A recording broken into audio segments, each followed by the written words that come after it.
Hello and welcome to this dot connecting videocast for subscribers to davidicke.com. Well, the dots I'm connecting today take us from President Bush through President Obama to President Trump and his current obsession, along with his administration in general, and Israel and Saudi Arabia and all the usual suspects, his obsession with Iran.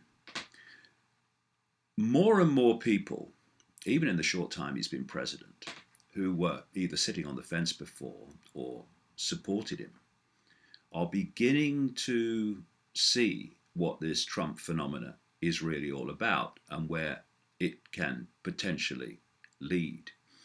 And this is not least because as the days pass, what is happening is increasingly in letters 10 foot high.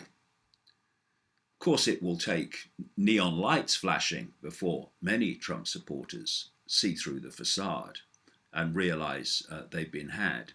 And I do completely understand that, because there are few more powerful ways to get people to believe something than tell them what they want to hear. You tell them what they don't want to hear, of course, there's a resistance. They don't want that to be true. So they find reasons to reject it. But you tell them what they want to hear, and they're obviously vastly more likely to accept it, absorb it, and see it as real. The progressives and that wing of American politics had this foisted upon them when the system did a job on them with Barack Obama. Of course, what did he do? He told them what they wanted to hear. And then when he got into office, he spent 8 years doing nothing like what he said he would do. In fact, continuing, not least in the Middle East, the policies of Bush. And now with Trump, they've done a similar job on the other wing of American politics by telling them what they want to hear. And Trump has said he will do this, he will do that. He's thrown in a few areas of conspiracy research. He said that, oh no, the whole global warming thing is a hoax. He says it's by China. Nonsense. It is a hoax, but not by China. And he's thrown in a few questions about 9/11 here and there. And he has therefore not only pulled in if you like, the right in American politics, he's also pulled in much of the alternative media in America into this facade, into this vaudeville that is the Trump phenomena. Because it has to be psychological in the way people are pulled in, because this whole global conspiracy manipulation is a perception deception. You can't control people en masse, billions of people, physically, although this surveillance state is going closer and closer to it. You have to persuade them to believe what you want them to believe, to see the world and themselves as you want that to be seen. So that if you've got their perception, you'll get their actions. You'll get what they'll support, what they won't support. And politics is just an enormous perception deception. This is how it works. If you look into most countries, you have two parties, sometimes three, mostly two, America's a classic, that have any chance of forming a government. So people vote for Party A, and they get into government and they don't do what the people want who voted for them. And so to get Party A out, people are left with one choice. They have to vote for Party B. So they get into power and nothing changes. The same thing goes on, like Obama following Bush, basically. And so now you don't like Party B and what they've done, because they've pretty much done the same as Party A. So how do you get Party B out? You've only got one choice at the ballot box, and that's to vote for Party A again. And so you go A, B, A, B. It's choice. It's democracy. No, it's a farce. It's a rigged system. Now, the next question in this political illusion is, why do the parties do basically the same thing when they get into office? Well, it works like this. If you look at the Bush administration, that was controlled, I mean, even acknowledged in some parts of the mainstream media, by a group of people who were known as neocons or neoconservatives. And then, if you look at the Democratic Party, they are controlled by a similar group of people, not least people including George Soros, Zbigniew Brzezinski, these sort of people, by a group that I call the Democons. And then, this is the key point, if you go back one step more into the shadows, outside of the public gaze, the neocons and the democons answer to the same force, the same masters. And thus, whoever's in power, be it Republican or Democrat, that force is always in power. And the idea, therefore, is to use this perception deception to kid people that they actually have choice when the same force is always in power. And not least thanks to the alternative media over the last few decades, particularly more recently, people have started to see that actually, as some people say in America, it doesn't matter who you vote for because the government still gets in. Yes, the secret government, that force in the background. And so people have got more and more cynical and disinterested in politics, but you've got to keep them interested to give the political system any kind of credibility. So you sell them the first black president. Well, that worked out well for black people, didn't it? That brought people together. And you sell them a man who is about change and he's going to be different. Oh, yeah, vote for him. Well, that, after 8 years, went nowhere, which made many people even more cynical, not least because the person who was from the Democratic side, supposed to replace Obama, is one of the most corrupt politicians, with her husband, in American political history, Hillary Clinton. But then along comes Trump. And what does he do? He grabs the interest of people. Whether they like him or whether they don't like him, he's grabbed their interest. They're engaged in this farce called political choice and political parties. And so now we have Trump replacing Obama, but as I'll come to, what it looks like very clearly is it's just going to continue for reasons I'll explain.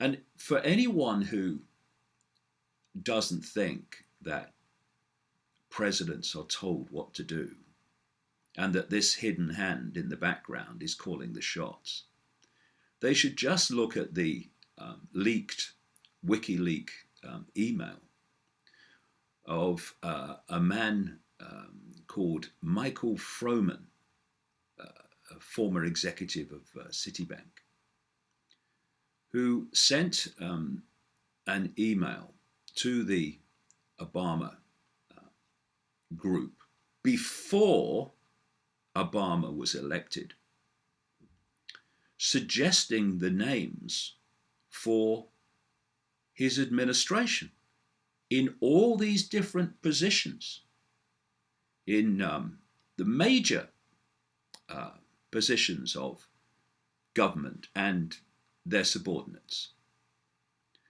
And what happened when Obama came to power is that almost in its entirety, those suggestions were appointed by Obama to government.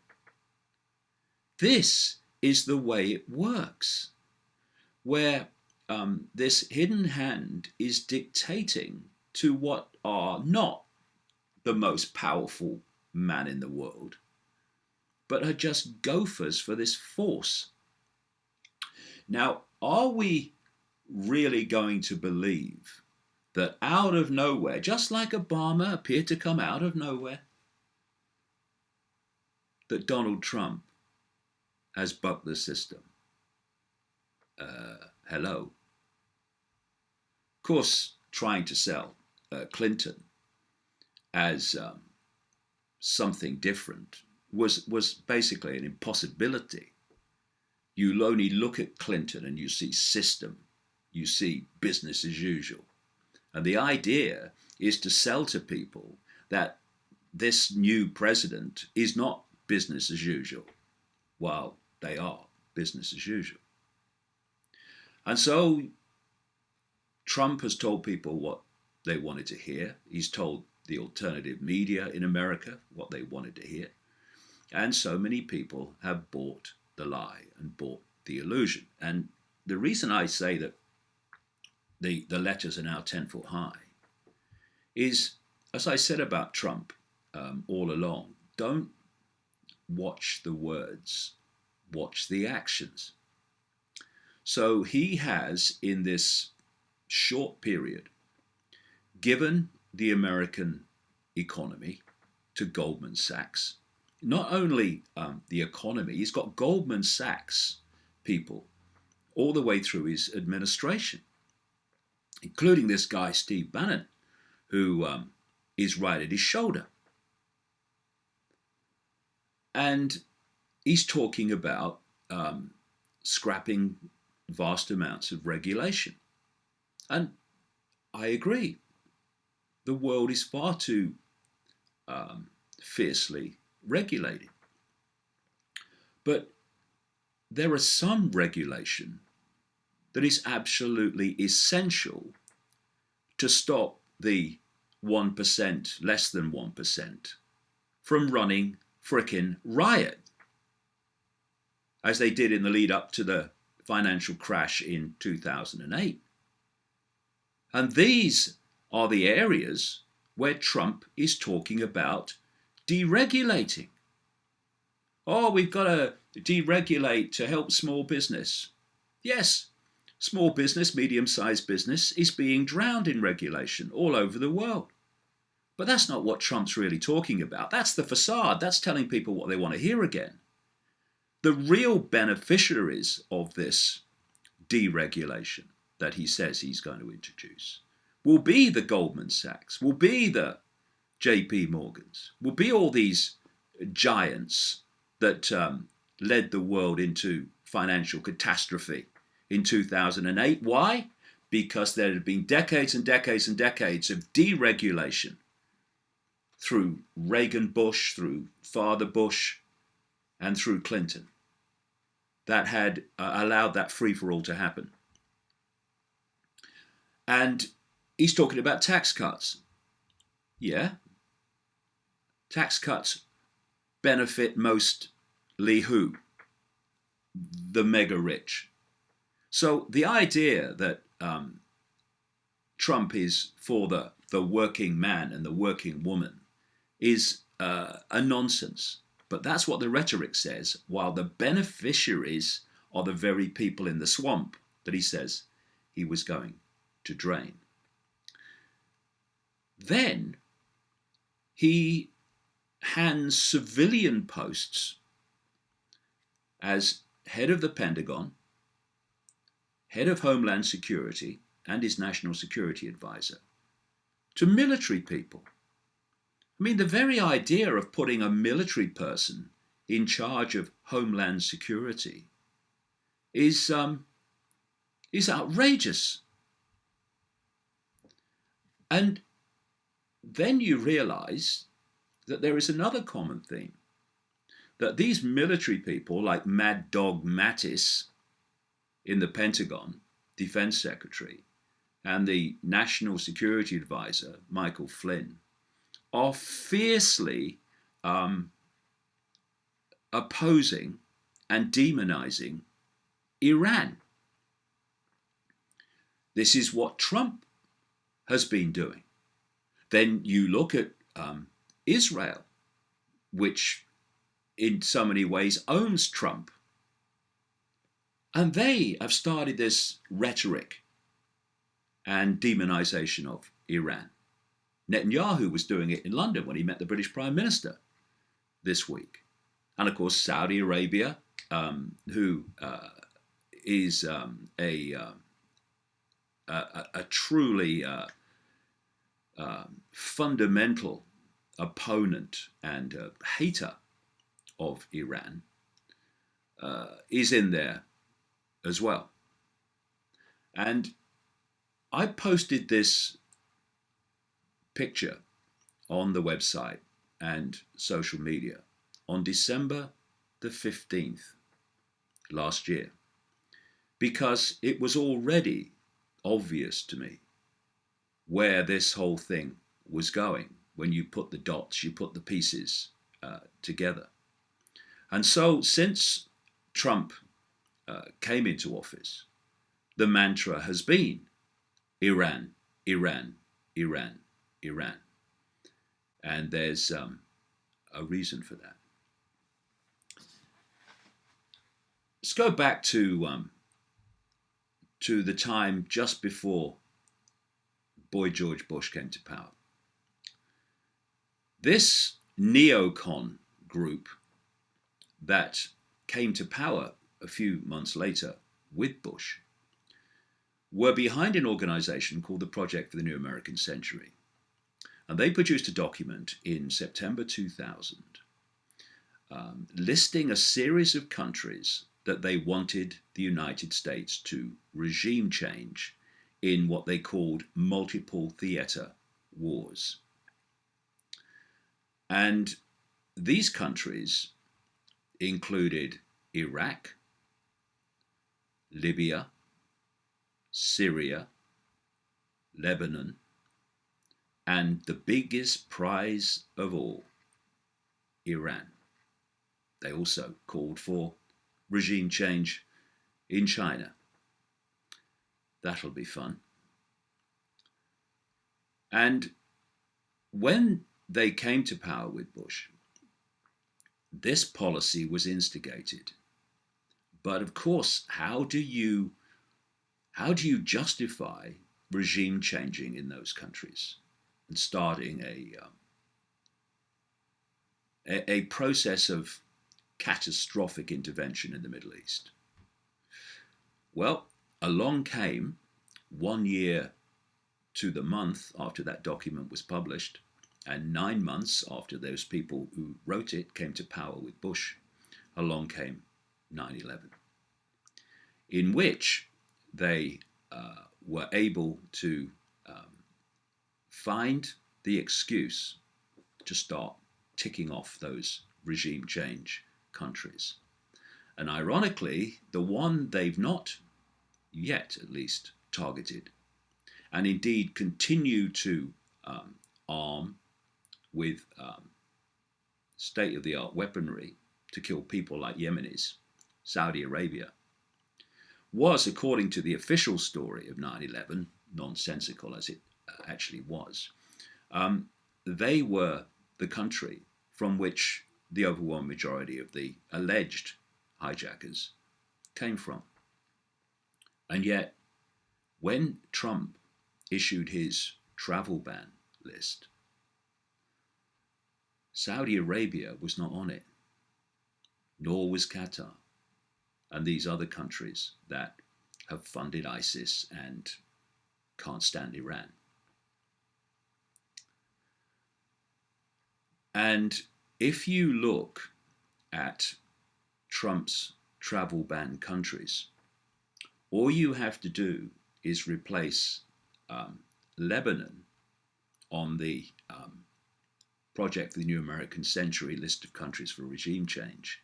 You have to replace that with Yemen, And Trump's travel ban list is an exact mirror of the countries being targeted by the Project for the New American Century um, in September 2000. And then you look what has happened since that document was published. After Afghanistan, justified by we must get bin Laden because the Taliban's there and he's there was the invasion of Iraq. Completely made up with weapons of mass destruction. Why? It's on the list. They don't have a reason to invade Iraq, so they made one up. Simple as that. And then the two politicians fronting that up, Boy George Bush and Tony Blair, they were replaced at the time of the invasion of Libya by Obama and David Cameron, the British Prime Minister. Now we've got different politicians from different parties to the other two, but it's the same list. Now we're on to Libya on the Project of the New American Century list. And then where did they go next? Into Syria. Says the former French Foreign Minister Roland Dumas said on French television that he was in London talking to British government officials before the trouble started in Syria with the so-called Arab Spring People's Revolution. And these British officials told him, before anything had happened, that they were going to start something in Syria with rebels against Assad. And this is what has happened in relation to America, or this is what's behind it, as they have picked off these countries on this Project for the New American Century list. Here is a document headed U.S. Special Forces Unconventional Warfare Strategy, November 30th, 2010. And this isn't the American military process technique for regime changing these countries on that list. This is what it said. Remember, November 2010. The US military's unconventional warfare strategy requires that target state population perceptions are first groomed into accepting an armed insurrection using, quote, propaganda and political and psychological efforts to discredit the government. That's what happened with all these countries that they have been involved in with this Arab Spring. This, they say, will create local and national agitation, helping organize, quote, boycott strikes and other efforts to suggest public discontent before beginning the infiltration of foreign organizers and advisors and foreign propaganda, material, money, weapons, and equipment. Exactly what happened in Libya, exactly what happened in Syria. And it goes on, if retaliation by the target government, in other words, if the government defends itself from your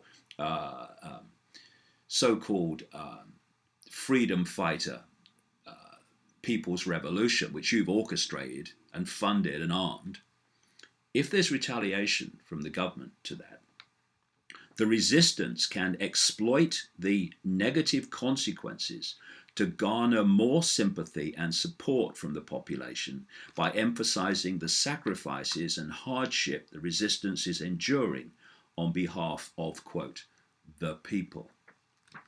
This is why nothing was said when these Western armed, funded and trained rebels and mercenaries started attacking the regime of Gaddafi.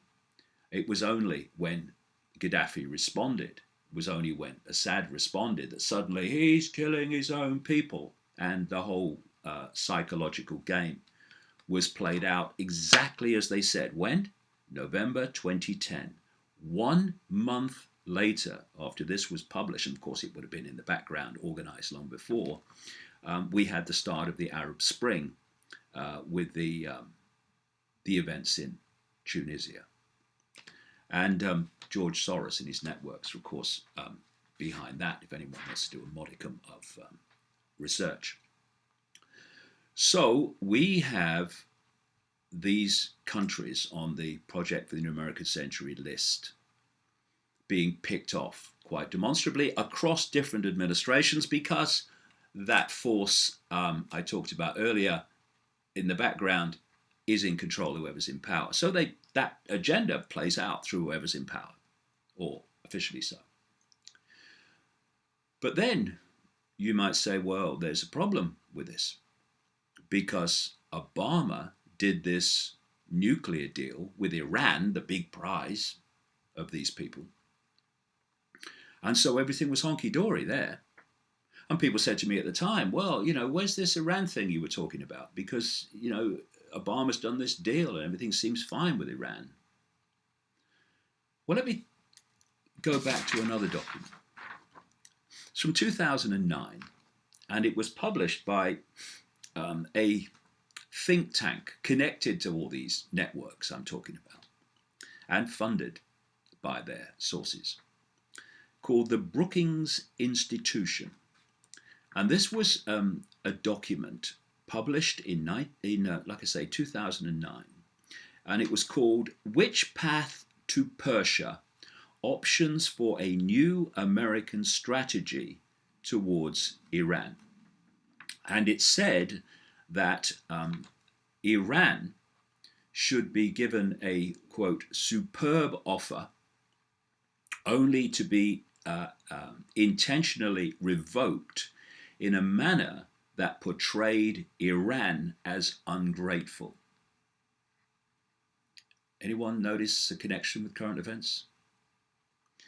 This is what the document said.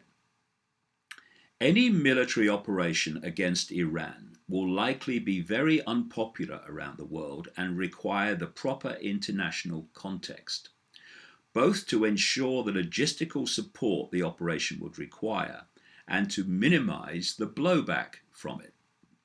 The best way to minimize international opprobrium, criticism, censure, and maximize support, however grudging or covert, is to strike only when there is a widespread conviction that the Iranians were given, but then rejected, a superb offer, one so good that only a regime determined to acquire nuclear weapons and acquire them for the wrong reasons would turn it down. Under those circumstances, the United States or Israel, it says, could portray its operations as taken in sorrow, not anger, and at least some in the international community would conclude that the Iranians brought it on themselves by refusing a very good deal. Did I mention it was a perception, deception, the whole thing? Exactly what it is, exactly what this is. So, this superb offer then was produced and negotiated by Obama and other countries, including the European Union, with Iran. And everything seemed fine.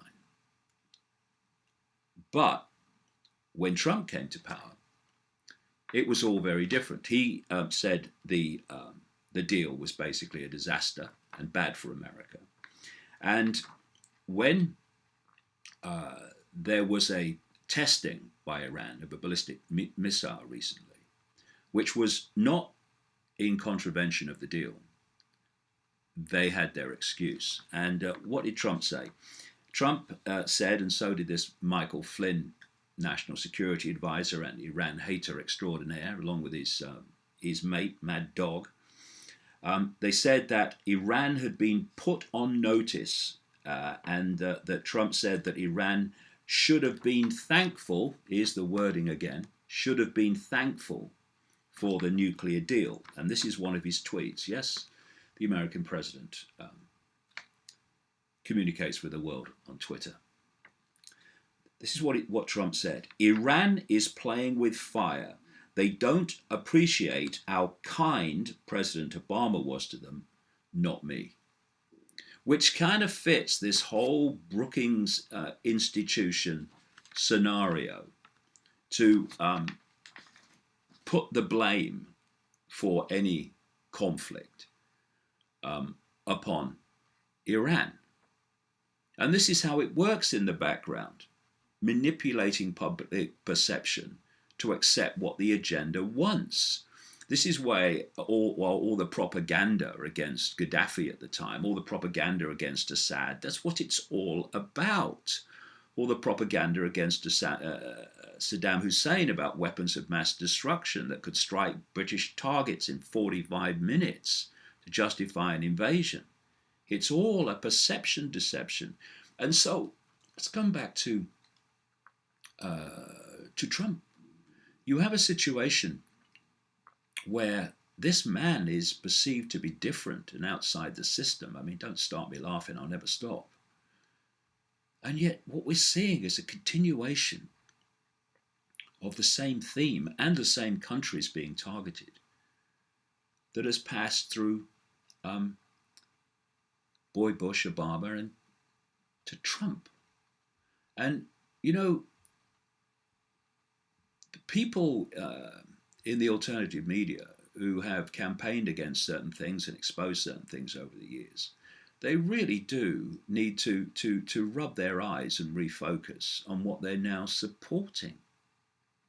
We have a situation where Goldman Sachs has been given the economic control of the United States. We've had these military people given these what should be civilian posts.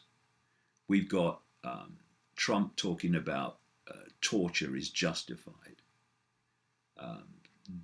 demonizing Iran on the way to seeking conflict with them, and you know, causing chaos. And as I said in last week's videocast, chaos is the currency of these people. They want chaos so that they can offer the order out of the chaos, which is to transform society in the way they want it to change. It's what might be called creative destruction. You destroy the status quo through chaos, whatever that status quo is. You then change the status quo.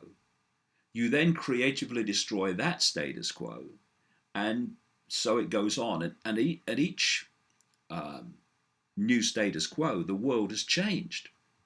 There's no two greater examples than the world wars in the 20th century. The First World War vastly changed and creatively destroyed the status quo that had been before. And then the Second World War came along and destroyed the status quo that had followed the First World War. And we're just seeing the continuation of this. And you see, this is the danger.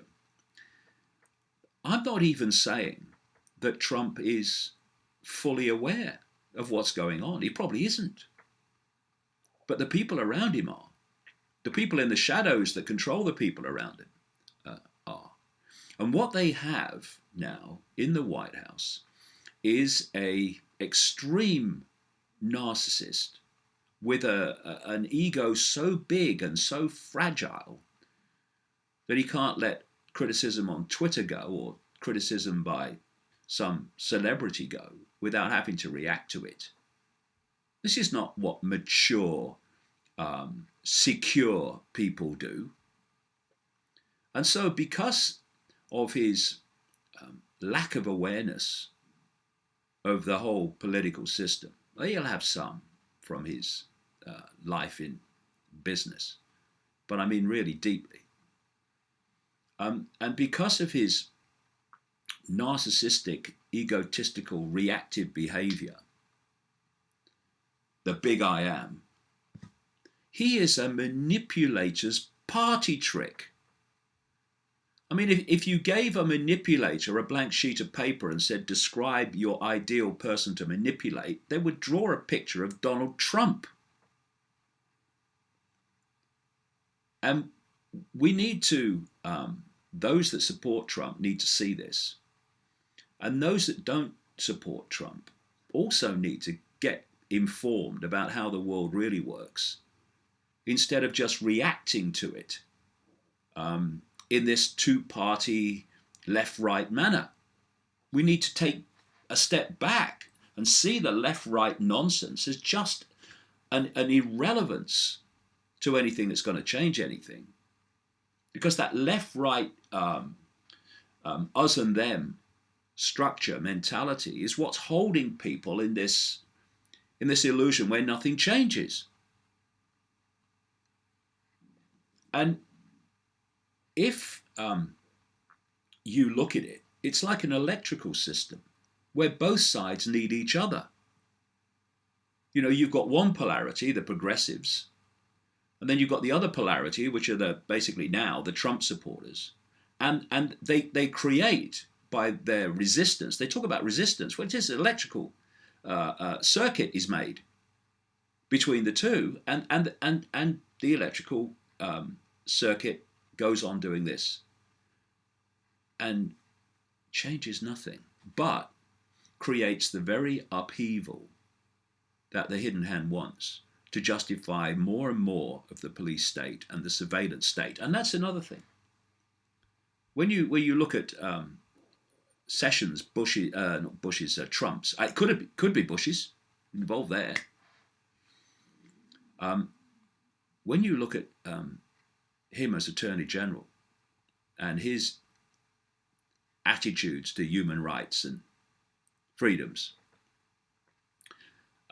what we're also going to see through this Bush, these are Freudian slips, but they're very apt, because I could have said Trump there, I could have said Bush, and I could have said Obama. Tragically, that's how it works.